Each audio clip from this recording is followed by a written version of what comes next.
तो देखो क्या क्वेश्चन है ये।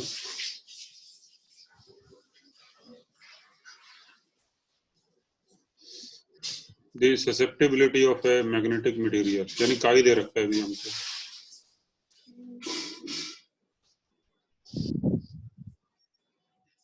थर्टी इंटू 10 की power -4, then the absolute permeability. तो म्यू की वैल्यू निकालनी है। फिर हमने फार्मूला किया था ना कि म्यू आर होता है 1 प्लस काई एम। ठीक है भी। और फिर जो म्यू आर है that is also mu upon mu naught.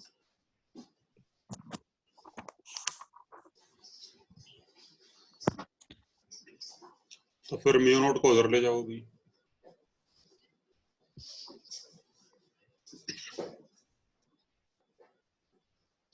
Value put कर दो यहाँ पे।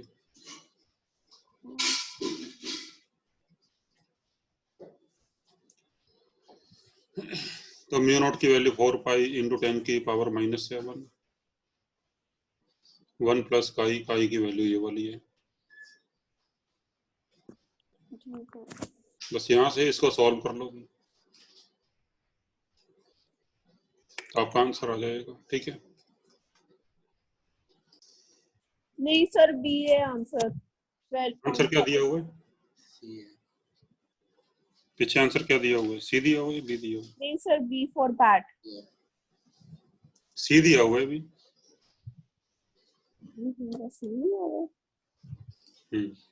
हाँ ठीक है, सी दिया हुआ है। हाँ 12 से गलत देखी।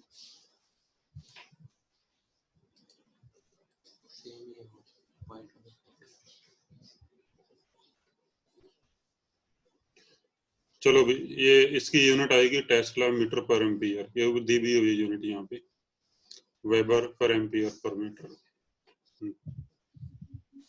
आगे बताओ भी, अगला कौन सा डाउट है? 11th। एक मिनट, जिसका 10th है भी डाउट।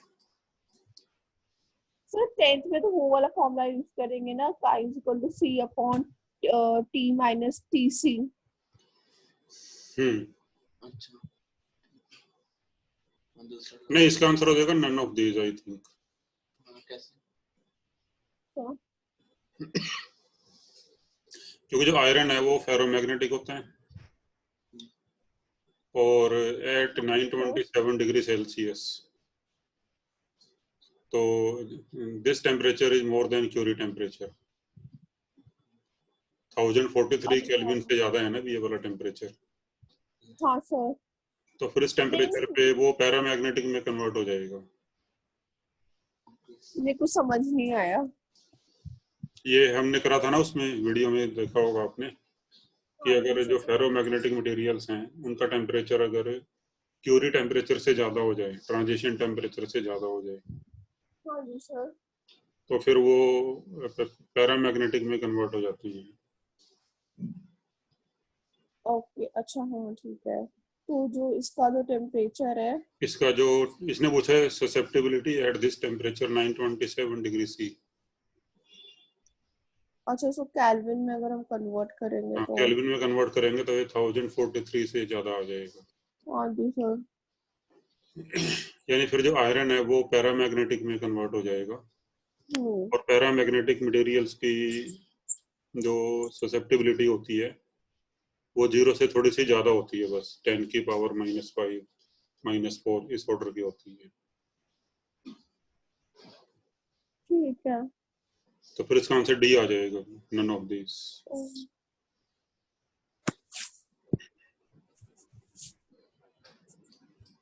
तो अगर हम क्यूरी लॉ लगाएं भी, तो जैसे क्यूरी लॉ होता है chi equal to C upon T minus T C, but हमें सी का नहीं पता यहाँ पे ना, सी कितना है। Yes sir. नहीं, सी तो नहीं दिया हुआ, ये तो वो दी हुई है, ससेप्टिबिलिटी दी हुई है, इस टेम्परेचर पे इतनी है। नहीं, सी क्यूरी कांस्टेंट। अच्छा, C upon T minus T C, देखा नहीं पूरा वीडियो? देखा है।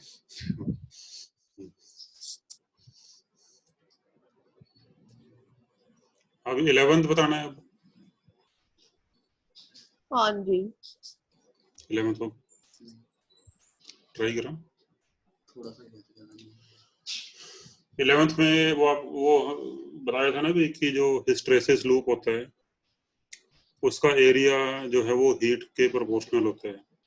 हाँ बताया था जी से। उसका एरिया जो होता है वो per cycle per unit volume heat जो डेवलप होगी उसके बराबर होता है।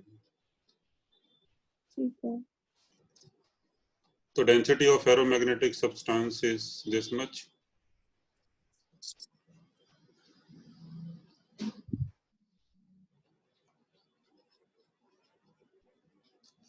and area of hysteresis loop is 50 joule per metre cube. इसका मतलब है कि जो एनर्जी डिसिपेट होगी वो होगी 1 साइकिल में 250 जूल पर मीटर क्यूब। ठीक है। If 10 kg specimen of this substance, तो मास दे रखा है भी 10 kg, तो फिर यहाँ से वॉल्यूम आ जाएगा भी मास अपॉन डेंसिटी। ठीक है भी। Yes sir.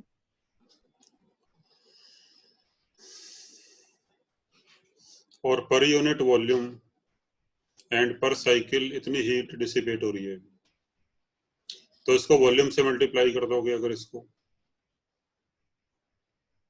तो फिर ये टोटल हीट डिसिपेट हो जाएगी पर साइकिल।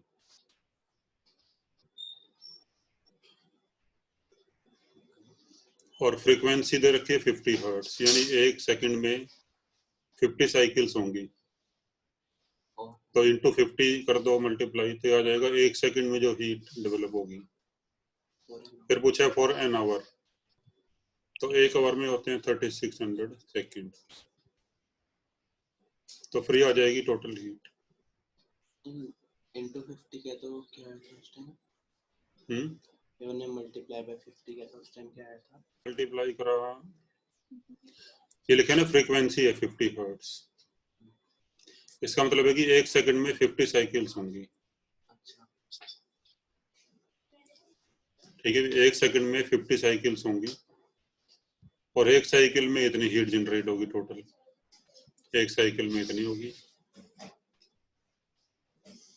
तो इंटू 50 कर दिया तो 50 साइकिल्स में ये एक सेकंड में होगी इसका मतलब। फिर पूछा है घंटे में कितनी होंगी, तो मल्टीप्लाई विद 3600 सेकंड। अभी समझ आ गई है।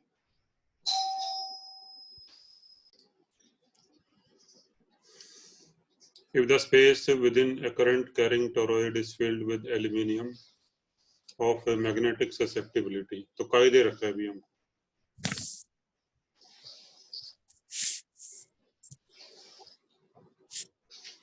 then the percentage increase in magnetic flux density। देखो जब एल्यूमिनियम नहीं था उसमें तब तो फील्ड इतना होगा भी म्यू नॉट एन आई। ठीक है, टोरॉइड के अंदर जितना ही फील्ड होता है ना भी फार्मूला ये होते हैं। हाँ जी सर। और जब हमने कोई मटेरियल रख दिया उसके अंदर यानी एल्यूमिनियम रख दिया तो फिर फील्ड हो जाएगा म्यू एन आई।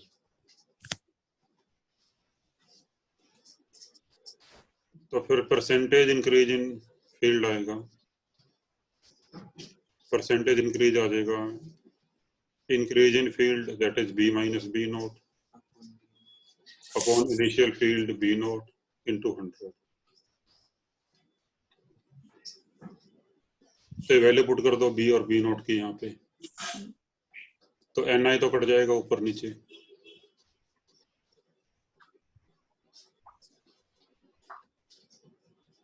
तो ये आएगा भी। इनको अलग अलग कर लो, तो आएगा mu upon mu naught minus 1 into 100, ये फिर म्यू आर के बराबर हो गया।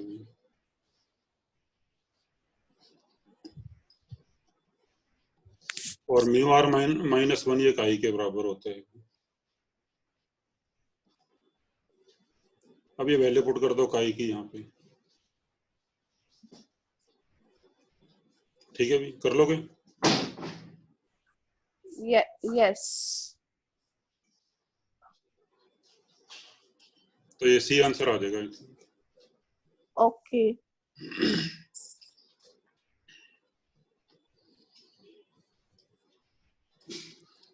15th 13 हो गया भी, 13 13 भी नहीं हुआ, लेकिन 13 में वो वाला ही करना होगा, C upon T minus TC वाला फॉर्मूला लगा के काई फाइंड करना है वगैरह नहीं, वगैरह। T माइनस TC नहीं, वो तो फेरोमैग्नेटिक के लिए होते हैं। अच्छा, ये तो पैरामैग्नेटिक है ना, पैरामैग्नेटिक के लिए होते हैं C अपॉन T। चलो इसे कर लेते हैं।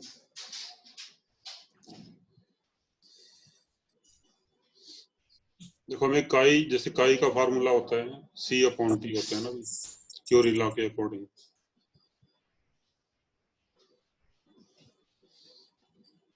यानी फिर यहाँ से आएगा काई 2 अपॉन काई 1 इस T1 अपॉन T2, उल्टा हो जाएगा अभी। तो हमें टेम्परेचर T1 यानी 280 केल्विन पे दे रखी है ससेप्टिबिलिटी, और 320 पे निकल आएगी यहाँ से भी।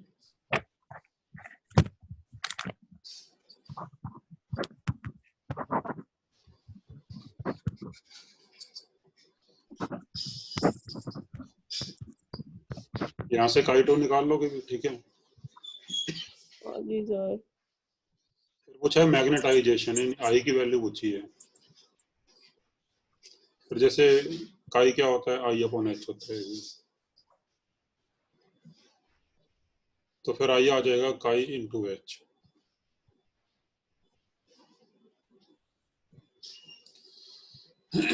तो काई आ गया हमारे पास, यहाँ से यहाँ पे रख दोगे वैल्यू, एच आपको दिया हुआ है अभी 2000 एम्पियर पर मीटर, यहाँ पे रख दोगे वैल्यू, तो फिर आई की वैल्यू आ जाएगी आपके पास, ठीक है भी।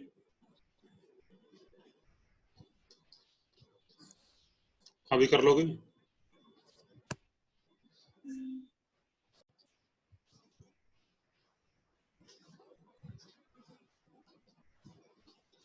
एरिया ऑफ क्रॉस सेक्शन दिया हुआ है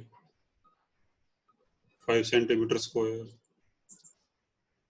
number of turns per unit length 20 turns per centimetre है भी, तो पर मीटर निकालोगे तो फिर 100 से मल्टीप्लाई कर दोगे, तो पर मीटर इतने आ जाएंगे 2000, and it carries a current of 2 ampere. तो फिर एच की वैल्यू उसमें होती है भी NI,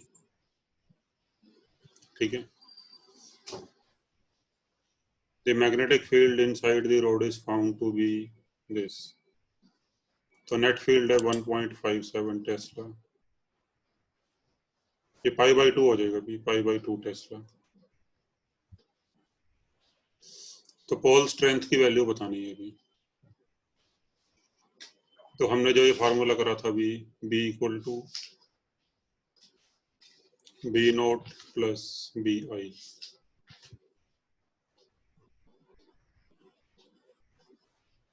इसमें जो B0 है वो होता है भी μ0H, और BI होता है μ0I, ठीक है भी।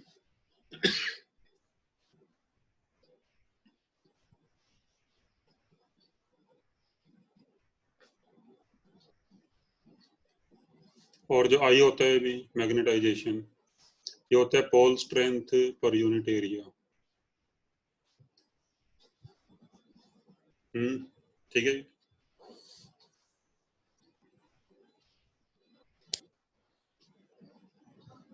तो अब यहाँ से M निकालना है, हमने M निकालना है यहाँ से, तो यहाँ से M अपॉन A आ जाएगा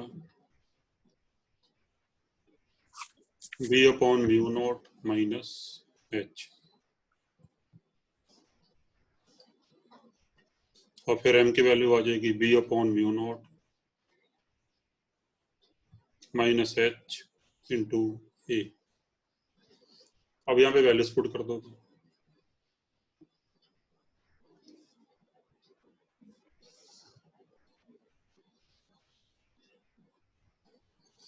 तो b की वैल्यू π/2 है और μ0 है 4 पाई इंटू 10 की पावर -7, तो ऊपर चला जाएगा भी। h की वैल्यू 4000,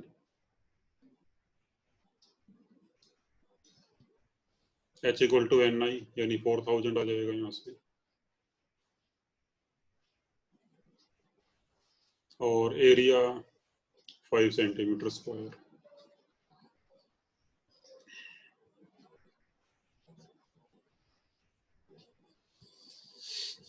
तो यहाँ से देख लो भी क्या आंसर आता है।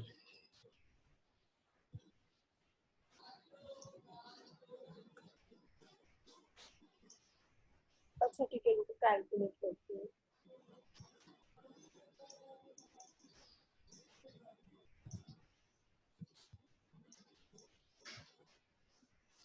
तो ये एग्जैक्ट आंसर आ रहा है भी 623।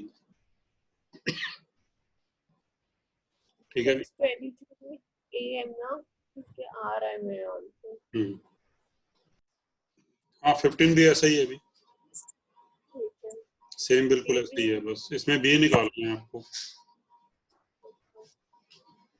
तो बी हो जाएगा B0 plus BI, B0 μ0 h और BI μ0 i। आई को फिर वो रख दोगे m/a। Okay sir. आगे बताओ। 16th। हाँ, नहीं, एक सेकेंड रुको। बस सर इतने ही थे वैसे तो। 16वां कर लिया आपने? तो मैग्नेटिक मोमेंट ने ये नहीं इतना करा ढंग से, ट्राई नहीं करा। अभी करो, चलो अभी करो इसको। क्वेश्चन नंबर 16 में देखो ये है कि मैक्सिमम मैग्नेटाइजेशन का मतलब है कि जब सारे के सारे मॉलिक्यूल एक ही तरफ अलाइन हो जाएंगे। जब सारे के सारे एटम्स का जो मैग्नेटिक मूवमेंट है वो एक डायरेक्शन में अलाइन हो जाएंगे सारे के सारे, यानी सैचुरेशन आ जाएगा जब, तो तब होगी मैक्सिमम मैग्नेटाइजेशन। तो सबका ऐड कर दो।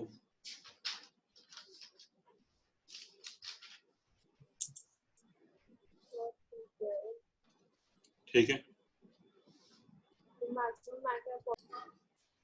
देखो इस तरह से मान लो the magnetic moment of an iron atom is equal to 2 Bohr magneton, यानी एक एटम का मैग्नेटिक मोमेंट इतना है भी, एक एटम का।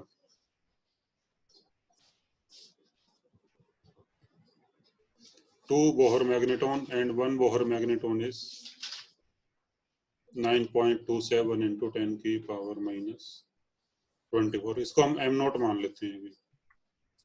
सिंगल एटम का है ये मैग्नेटिक मूवमेंट।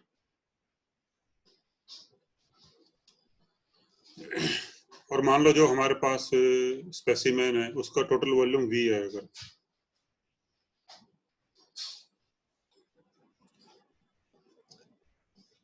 और पर यूनिट वॉल्यूम उसमें जो नंबर ऑफ एटम्स है इतने दे रखे हैं अभी 8.5 इंटू 10 की पावर 22 एटम्स पर सेंटीमीटर क्यूब। तो फिर वॉल्यूम V के अंदर टोटल एटम कितने हो जाएंगे, इनटू वॉल्यूम से मल्टीप्लाई कर दो इसको भी, तो टोटल नंबर ऑफ एटम हो जाएंगे 8.5 इंटू 10 की पावर 28। ये पर सेंटीमीटर क्यूब है भी, इसको पर मीटर क्यूब में कन्वर्ट करोगे तो 10 की पावर 6 से मल्टीप्लाई करोगे। ठीक है, yes sir. So this is total number of atoms पर यूनिट वॉल्यूम, इनटू वॉल्यूम कर दोगे तो ये टोटल नंबर ऑफ एटम आ जाएंगे। और एक एटम का मैग्नेटिक मोमेंट m0 है, तो फिर इन सबका मिला के हो जाएगा इनटू m0। अगर सारे एक ही डायरेक्शन में अलाइन हो गए तो सबका ऐड हो जाएगा भी, तो सबका मिला के इतना हो जाएगा। अपॉन वॉल्यूम कर दोगे तो फ्री आ जाएगा इंटेंसिटी ऑफ मैग्नेटाइजेशन। V से V कैंसिल हो जाएगा, m नोट की वैल्यू पुट कर दो ऊपर से, तो आपका आंसर आ जाएगा। ठीक है, या देखो ऐसे कर लो इसको, जैसे काई होता है C upon T,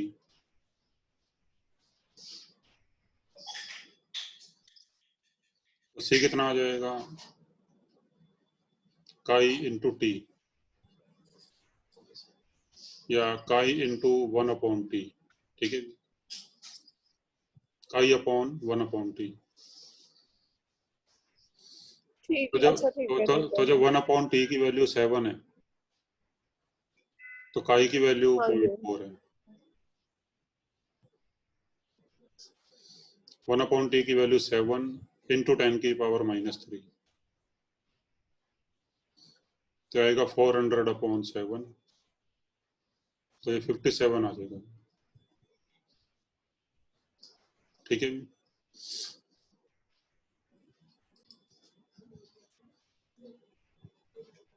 for a ferromagnetic substance the slope of the magnetization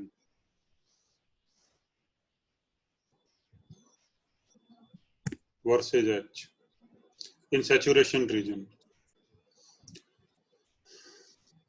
तो saturation region ये वाला होता है भी, जब सारे के सारे जो डाइपोल्स हैं वो एक डायरेक्शन में अलाइन हो जाते हैं, तो यहाँ पे स्लोप 0 हो गया, तो 0 आंसर है इसका भी। 25वां भी, तो the coercive force for a certain permanent magnet is this। ये कोर्सिविटी दे रखी है अभी, कोर्सिविटी, तो कोर्सिविटी क्या होती थी, कोर्सिविटी होती है value of H to be applied in opposite direction to destroy the magnet, yes, to destroy the magnetism,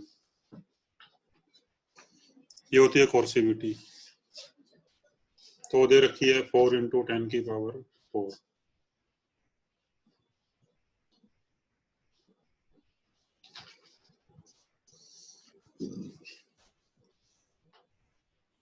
और फिर H की वैल्यू Ni होती है अभी, Ni,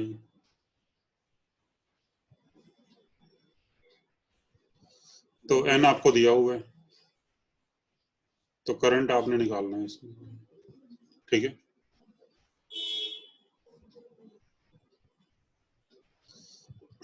अभी कर लोगे। ओके, यस सर, कर दूंगी मैं। और 26 भी सिंपल ही है भी, वही formula, mu R equal to 1 plus chi वाला।